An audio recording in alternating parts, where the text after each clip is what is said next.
अब हम इंटीग्रेशन की शुरुआत कर रहे हैं। आप लोग ध्यान से हमारी बात को अगर आप सुन लेंगे तो आपको इंटीग्रेशन में बहुत मज़ा भी आएगा और बहुत आसानी से आप उसको बनाते चले जाएंगे, कहीं दिक्कत नहीं होगा यदि आप डिफरेंशिएशन को अच्छा से बनाए होंगे। चलिए देखिए, अगर हम साइन एक्स को डिफरेंशिएट करते हैं तो हमें क्या मिलता है? Cos x. ठीक है। अगर हम कॉस एक्स को डिफरेंशिएट करते हैं तो क्या मिलता है? Minus sine x. ठीक है, जो हम करके आ चुके हैं। tan एक्स को अगर डिफरेंशिएट करते हैं तो क्या मिलता है हमें? Sec square x. ऐसे करके हम लोग 15-16 फंक्शन को देखे थे। इन्वर्स वाला 6, त्रिकोणमिति वाला 6, फिर एक अलजेब्रिक है, एक लॉगरिथमिक है, 2 एक्सपोनेंशियल है, इस सब को हम लोग देख चुके हैं। अब उसी चीज़ को उल्टे रूप में हमें जानना है यानी आपसे पूछा जाएगा कि cos x किसका डिफरेंशिएशन है, मतलब कि किस फंक्शन को आप डिफरेंशिएट कीजिएगा तो cos x होगा। अगर आप डिफरेंशिएशन किए होंगे तो आपको याद होगा कि साइन को हम डिफरेंशिएट करते हैं तो cos x होता है। अब इसके लिखने का तरीका हम सीखेंगे। ये जो सवाल कर रहे हैं कि ये cos x किसका डिफरेंशिएशन है, इसको मैथमेटिकल रूप में हम लिखेंगे कैसे? तो देखिए, एक सिंबल आप बनाइएगा इस तरह से, s का विकृत रूप है। अब s का विकृत रूप क्यों है, कैसे है, इसको हम जब कंसेप्ट सीखेंगे और जब पढ़ेंगे तब हम जानेंगे। बस यही जानिए, ये जो चिन्ह है ये इंटीग्रेशन का चिन्ह कहलाता है, ये साइन ऑफ इंटीग्रेशन है। लेकिन अगर हम लोग अपनी भाषा में बात करें तो ये कहता है हमसे कि किसका डिफरेंशिएशन है। ये जो चिन्ह है बस इसको आप इतना ही लीजिएगा कि ये हमसे कह रहा है किसका डिफरेंशिएशन है, और इसके आगे जो दिया रहेगा वो फंक्शन।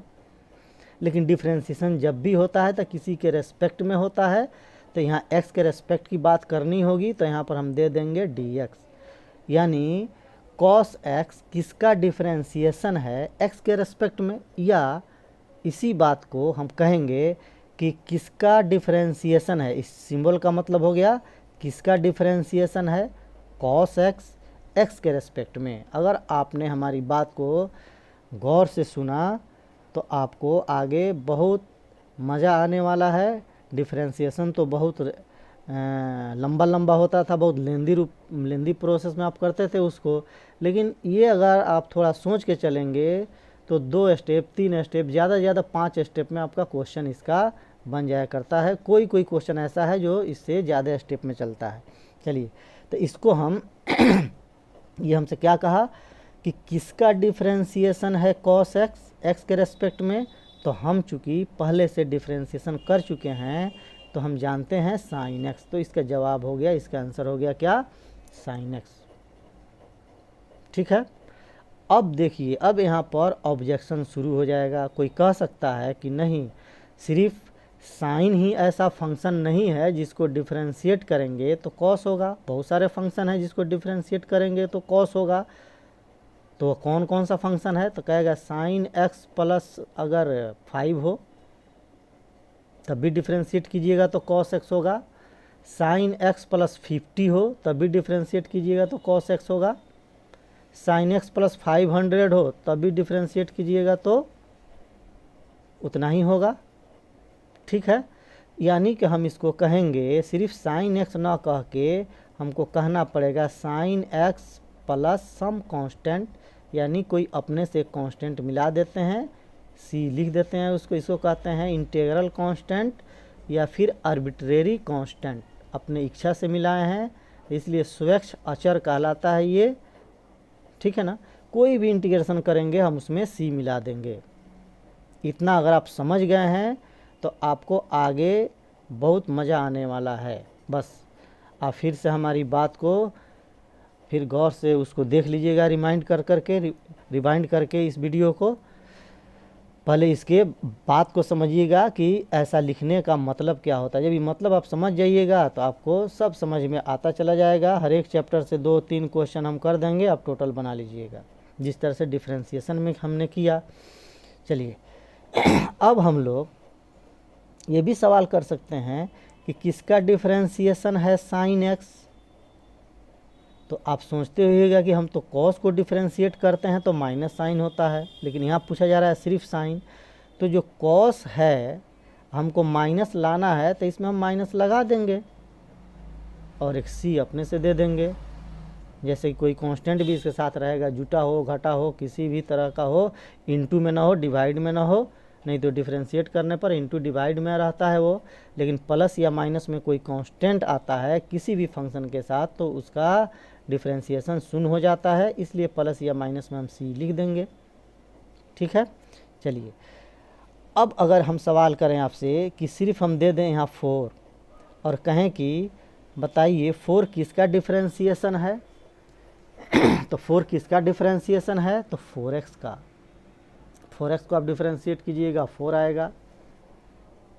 ठीक है, और c तो खैर आपको लिखना ही है। चलिए अगर हम यहाँ पर लिख दें एक्स स्क्वायर किसका डिफरेंशिएशन है, तो एक्स स्क्वायर किसका डिफरेंशिएशन है सोचिए। तो जब हम एक्स क्यूब को डिफरेंशिएट करते हैं एक्स क्यूब को तब जाके आता है एक्स स्क्वायर। तो एक्स क्यूब तो होगा ही, लेकिन इसको जब हम डिफरेंशिएट करेंगे तो इसमें 3 से मल्टीप्लाई आएगा, उसको कैंसिल करने के लिए हम लोग 3 से डिवाइड कर देंगे, यानी एक्स क्यूब बाई 3। आप इसको डिफरेंशिएट करके देख लीजिए, आएगा एक्स स्क्वायर प्लस सी। ठीक है, उसी तरह से अगर x लिख दिया गया, पूछा गया कि ये किसका डिफरेंशिएशन है, तो किसका हो जाएगा, तो एक्स स्क्वायर बाई 2। अगर उसी तरह से x टू दी पावर 4 ये किसका डिफरेंशिएशन है, तो कहिएगा x टू दी पावर 5 का, लेकिन बटा में 5 देंगे क्योंकि डिफरेंशिएट करेंगे तो 5 से गुना आएगा। इसी सब को देखते हुए हम लोग इसको जनरलाइज कर देते हैं, मतलब कि x पर कोई भी पावर दे दें। ठीक है ना, तब इसका इंटीग्रेशन पूछा जाए कि इसका इंटीग्रेशन क्या होगा, मीन्स कि ये किसका डिफरेंशिएशन है, तो आप कहिएगा x to the power n plus 1 by n plus 1। यहाँ पर देख लीजिए 2 था, 2 plus 1 3 by 3, 4 plus 1 by 4 plus 1, देख रहे हैं ना। तो अब हमने एक फार्मूला भी सीख लिया, कोई भी अलजेब्रिक फंक्शन होगा उसको हम ऐसे ही डिफरेंशिएट कर इंटीग्रेट करेंगे कि अगर x to the power n यानी कोई भी पावर हो तो इसका इंटीग्रेशन क्या लिखेंगे, x to the power n plus 1 by n plus 1। लेकिन सावधान, यहाँ पे जहाँ भी कोई भी फ्रैक्शन की बात होती है जिसमें अननोन नंबर्स हों उसके डिनोमिनेटर में, यानी हर में कोई भी अज्ञात राशि हो, तो उसको कन्फर्म करना पड़ता है कि वो नॉट इक्वल टू 0, यानी n प्लस 1 कभी भी जो इसका हर है वो कभी भी 0 नहीं होगा, अर्थात n not equal to -1। n का वैल्यू -1 नहीं होना चाहिए, तब जाके ये फार्मूला हमारा वैलिड होगा। बात समझे ना। चलिए जैसे अगर x टू दी पावर -1 रहा तो इसको आप तनी डिफरेंशिएट कीजिए, इस इंटीग्रेट कीजिए इस रूल पे, तो x to the power -1 plus 1 -1 plus 1, तो ये क्या हो गया, ये तो फंक्शन हो गया हमारा अनडिफाइंड, चूँकि नीचे में 0 आ गया तो ये मीनिंगलेस हो गया। तो फिर x टू दी पावर -1 को ज़रा अगर हम सोचें, x टू दी पावर -1 है तो ये x टू दी पावर -1 अर्थात ये है क्या, तो ये है 1/x, है ना।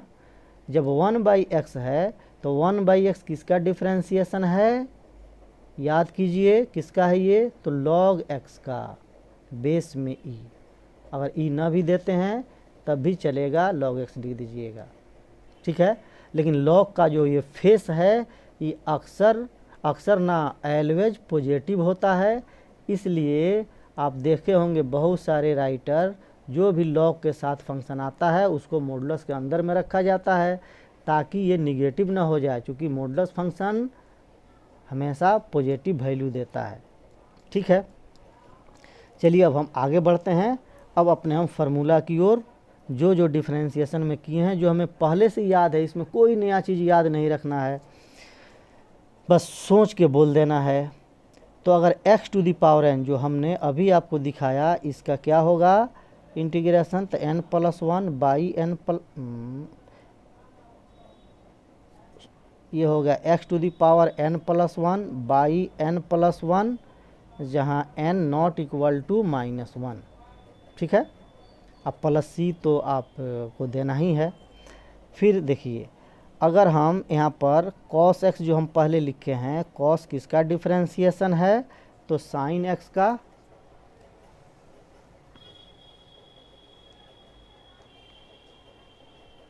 cos x किसका डिफ्रेंसिएशन है, sin x का, तो sin x हमने लिख दिया प्लस c। अब आप सोचते चलिए फिर से, अगर हम sin x लेते हैं, उसको भी हम ऊपर में बता चुके हैं, ये किसका है, तो minus cos x plus c, यानी sin का इंटीग्रेशन क्या होगा, माइनस cos x, यानी integration reverse rule of differentiation, यानी जैसा हम डिफ्रेंसिएशन में करते हैं उसी को हम उल्टा सोचते हैं, उसी को कहते हैं हम इंटीग्रेशन। चलिए, अब हम लोग sec x into tan x को लेते हैं। जो आप किए हैं बस उसी के बारे में भी हम चर्चा कर रहे हैं। आपसे पूछा जाए कि sec x into tan x किसको डिफ्रेंशिएट करने पर आता है, तो आप कहिएगा sec x का। ठीक है, उसी तरह से sec स्क्वायर x किसके डिफ्रेंशिएशन से हमें प्राप्त होता है, तो tan x के। ठीक है, उसी तरह से cosec स्क्वायर x किसके डिफ्रेंशिएशन से प्राप्त होता है, तो माइनस cot x के। फिर cosec x into cot x किसके डिफ्रेंशिएशन से मिलता है, तो माइनस cosec x के। ठीक है, इतना 2 2 4 2 6 6 फंक्शन त्रिकोणमिति का हो गया। लेकिन अब सोचते हुएगा tan आया नहीं, इसमें साइन सेक नहीं आया, कॉसेक नहीं आया, आया तो स्क्वायर में आया। वो सब आप सीखेंगे हर एक चीज़ का। लेकिन जो आप अभी डिफ्रेंशिएशन से सीख के आए हैं उसी बेसिस पे जितना हम लोग कर सकते हैं उतना हम लोग पहले कर लें, उसके बाद फिर हम और सब मेथड के बारे में सोचेंगे। चलिए, अब हम लोग थोड़ा सा 1/x को देख लें। अभी आपको बताया गया कि 1/x किसका डिफ्रेंशिएशन है, तो ये है log x का। सिर्फ आप इतना ही बोल दीजिएगा, मॉडुलस लगाइए या ना लगाइए। अगर x आप लिख देते हैं तो यहाँ समझा जाएगा कि log का फेस तो कभी भी निगेटिव होता नहीं, इसलिए x पॉजिटिव होता है। तो कोई राइटर इसको ऐसे भी लिखता है मॉडुलस ऑफ x करके। ठीक है, प्लस c। अब आते हैं e to the power x। e to the power x किसके डिफ्रेंशिएशन से प्राप्त होता है, तो e to the power x के। फिर से a to the power x किसके डिफ्रेंशिएशन से प्राप्त होगा, तो a to the power x बटा log a। क्यों, तो देखिए a to the power x को जब आप डिफ्रेंशिएट कीजिएगा तो a to the power x log a होगा, इनटू में उसको कैंसिल करने के लिए हमको log a से डिवाइड करना पड़ेगा। ठीक है, अब इन्वर्स सर्कुलर फंक्शन के फंक्शन को देखें तो 1/√1 माइनस एक्स स्क्वायर बहुत बार मिला होगा, आप डिफ्रेंशिएट किए होंगे। किसको डिफ्रेंशिएट करते हैं तो ये प्राप्त होता है, तो साइन इन्वर्स एक्स का। ठीक है ना। चलिए, फिर से -1/√1 माइनस एक्स स्क्वायर, इसका हो जाता है कॉस इन्वर्स एक्स का। फिर 1/1 प्लस एक्स स्क्वायर किसका होता है, तो ये tan इन्वर्स एक्स का। ठीक है, फिर से आप